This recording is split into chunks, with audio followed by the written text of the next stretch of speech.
Bismillahirrahmanirrahim. Lihat bagaimana para ulama kita. Mereka tidak membawa nama besar mereka di hadapan kedua orang tua mereka. Mereka bertawadhu. Abu Hanifah itu punya ibu yang unik. Ibu yang unik. Jadi ibunya ini terkadang kurang yakin sama anaknya. Kalau ada masalah nanyanya kepada orang lain.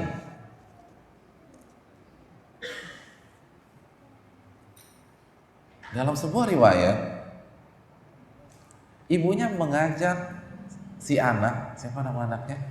Abu Hanifah, ke kajian Umar bin Dar. Kenapa ngajak anaknya ke Umar bin Dar?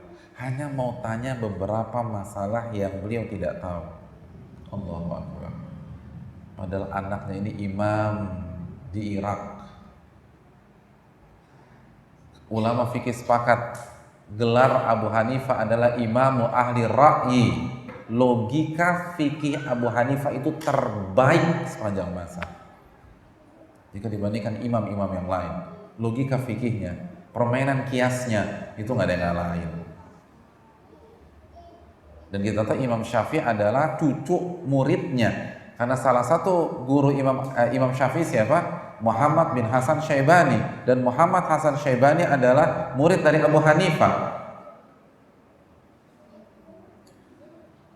Tapi ibunya nggak mau nanya sama beliau. Nah, kita berangkat ke kajiannya Umar bin Dar. Subhanallah. Ya biasa orang tua. Saya punya teman dia dokter gigi, ibunya nggak pernah mau diperiksa sama dia. Karena mungkin kan namanya orang tua yang ingetnya yang dulu-dulu. Anak saya dulu suka bolos, manjat pagar, benar nggak sih dokter gigi? Kan gitu ya. Kan dulu saya dipanggil sama guru BP-nya. Atau kan kadang-kadang orang tua sesukses apapun di mata beliau kita hanya seorang bayi mungilnya, nggak lebih dari itu. Pokoknya itu anak saya. Makanya siapa yang punya pengalaman kalau orang tuanya datang ke rumah itu langsung secara otomatis cari pakaian kotor dicuciin sama beliau gitu loh. Jadi yang diingatnya tuh nyuci popok kita mungkin gitu loh. Itu sudah otomatis. Cerewet dalam masalah sarapan, padahal kita anak usia 45 tahun, ya Allah, masih disuruh makan telur setengah matang, masih disuruh minum susu. Ya orang tua. Nah itu kira-kira ibunya Abu Hanifah. Hadirin yang dirahmati oleh Allah Subhanahu wa taala. Tapi Abu Hanifah nggak protes, diam. Abu Yusuf, ini murid terbaiknya Abu Hanifah, mengatakan ra'aitu Abu Hanifah yahmil ummahu ala himar ila majlisi Umar bin Dar karahiyata an yarudda 'ala al-ummi amraha. Aku pernah melihat Abu Hanifah menuntun ibunya naik keledai ke majlisnya Umar bin Dar. Karena Abu Hanifah nggak mau ibunya tersinggung kalau perintahnya itu ditolak. Tawadhu. Ayo dah, mau kemana nih? Umar bilang, ayo kita berangkat. Padahal kalau ditanya sama anaknya nggak sampai 5 menit dibahas jawab semua. Kadang-kadang ada kasus lagi, ibunya ini itu pernah bersumpah. Sebagaimana riwayat dari Hasan bin Ziyad, halafat ummu Abi Hanifah biyaminin fahanathat. Ibunya Abu Hanifah pernah bersumpah. Lalu beliau melanggar sumpahnya. Jadi ibunya Abu Hanifah bersumpah dan sumpahnya itu dilanggar. Apa yang terjadi hadirin yang dirahmati oleh Allah Subhanahu wa taala? Ibunya bingung. gimana nih hukumnya nih? Fastaftat Abu Hanifah fa'aftaha falam tarda. Lalu nanya sama anaknya, Umi ini bersumpah terus dilanggar, gimana solusinya? Dijawab sama Abu Hanifah. Abu Hanifah membawakan surat Al-Maidah ayat 89, fakaffaratuhu it'amu asyarati masakin min awsati ma tut'imuna ahlikum aw kiswatuhum aw tahriru raqabah faman lam yajid fasiyamu thalathati ayyam dzalika kaffaratu aymanikum idza halaftum. Ini kalau misalnya kita nyumpah terus terlanggar, maka kafaratnya memberikan makan kepada 10 fakir miskin dengan makanan yang biasa kita konsumsi. Kita biasa makan kebuli gitu loh. Kita biasa makan udang goreng udang saus padang gitu loh. Kita biasa makan ayam taliwang gitu loh. Ya, ini yang punya ayam taliwang, sate kambing. Jadi jangan dikasih tempe orek, nggak boleh. Kan biasanya ayam taliwang. Atau memberikan pakaian kepada 10 fakir miskin, atau membebaskan budak. Kalau nggak ada uang, kalau nggak punya, kalau nggak bisa, baru berpuasa 3 hari. Hadirin yang dirahmati oleh Allah, simple. Karena pertanyaannya mudah. Jangankan Abu Hanifah, tanya santri atau orang yang baru kuliah di fakultas syariah, insya Allah bisa jawab. Al-Maidah 89 selesai. Ibunya nggak puas, falam tardo. Ini benar nggak sih? Ibu nggak percaya sama kamu? Benar nih nak? Iya benar. Al-Maidah 89. Nggak percaya ibunya. Lalu ibunya mengatakan, la arda illa bima yaqulu Zur'al Qas. Ibu belum percaya kecuali kalau sampai kita bertanya kepada Zur'atul Qas, seorang ulama, Zur'a al-Qas. Ayo kita berangkat ke sana. Ya Allah, ini pertanyaan simpel. Kalau nanya mahasiswa fakultas syariah mungkin semester 5, semester 6, insya Allah bisa jawab dengan gampang. Bisa jawab sambil merem. Ya iya, nggak ada hubungannya Pak Ustadz kan gitu ya. Pantesan aja bisa jawab sambil merem. Ini Abu Hanifah ditanya, nggak percaya ibunya. Saya nggak yakin sama kamu nak sampai kita tanya ke Zur'ah al-Qas. Itu Abu Hanifah nggak bantah sama sekali. Nggak bilang, ya mama, kok nggak percaya sih sama aku? Ini loh ayatnya loh nih. Enggak. Mau kemana mah? Zur'ah al-Qas. Ayo kita berangkat. Berangkatlah sang anak dengan ibunya yang unik ini ke Zur'ah al-Qas. Faqala Zur'ah mukhatiban umma Abi Hanifah. Begitu bertemu dengan Zur'ah al-Qas, ibunya langsung bertanya dengan pertanyaan yang persis ia tanyakan kepada anaknya. Wahai Zur'ah al-Qas, saya ini bersumpah lalu melanggar, terus gimana nih kira-kira? Itu Zur'ah al-Qas bingungnya setengah mati. Kenapa nanya saya dalam hatinya? Ini sampainya Abu Hanifah. Nggak salah nih. Lalu Zur'ah al-Qas berkata kepada ibunya Abu Hanifah, uftiki wa ma'aki faqihul Kufah. Saya ditanya dan saya ditanya, lalu saya harus berfatwa, sedangkan di samping kamu, wahai ibu, adalah orang paling pintar di Kufah. Apa kata Abu Hanifah? Aftiha bikada wa kada. Kalau bahasa kita udah jawab aja gini jawabannya. Jawab gini aja.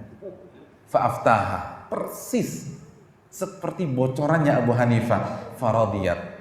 Lalu ibunya Abu Hanifah puas. Ini nih Masya Allah, betul nih. Luar biasa. Itu Abu Hanifah biasa aja. Dan Abu Hanifah no comment. Bener kan mah apa yang aku bilang? Mama sih nggak percaya sama aku. Nggak bilang begitu. Alhamdulillah ibuku puas. Pokoknya apa kata ibu lah. Padahal dapat bocoran dari siapa? Abu Hanifah. Subhanallah, ini luar biasa. Lihat Abu Hanifah benar-benar berperan sebagai orang nggak ngerti apa-apa. Beliau tanggalkan keimaman beliau. Beliau nggak mengatakan, ma anakmu ini imamnya orang Irak, ma. Tanya deh sama tetangga kita, ma, siapa yang paling pintar di Irak? Pasti anakmu ini yang dibilangin. Nggak bilang begitu. Mama mau ketemu siapa? Umar bin Dar, berangkat Umar bin Dar. Mau nanya siapa? Zura al-Qas, kita ke Zura al-Qas. Oh, udah simpel udah. Wahfid lahuma janaha dhulli minar rahmah. Itu baru ulama. Orang nomor 1 di Irak. Kita belum jadi orang paling kaya di Bali aja, ya Allah, gayanya kadang-kadang petantang-petenteng sama orang tua. Iya. Kayaknya ya Allah, ngeremehin banget sama orang tua kita. Baru punya gadget aja, ya Allah, subhanallah. Mama gaptek nih, ya Allah, mamanya dibilang gaptek. Dia juga paling cuma bisa WA-an sama BBM aja. Kan begitu. Kadang-kadang ya Allah kita ngeremehin orang tua kita. Nggak boleh. Wahfid lahuma janaha dhulli. Itu udah, walaupun Anda paling pintar, udah pura-pura nggak ngerti aja depan orang tua deh. Oh gitu ya, Masya Allah, luar biasa.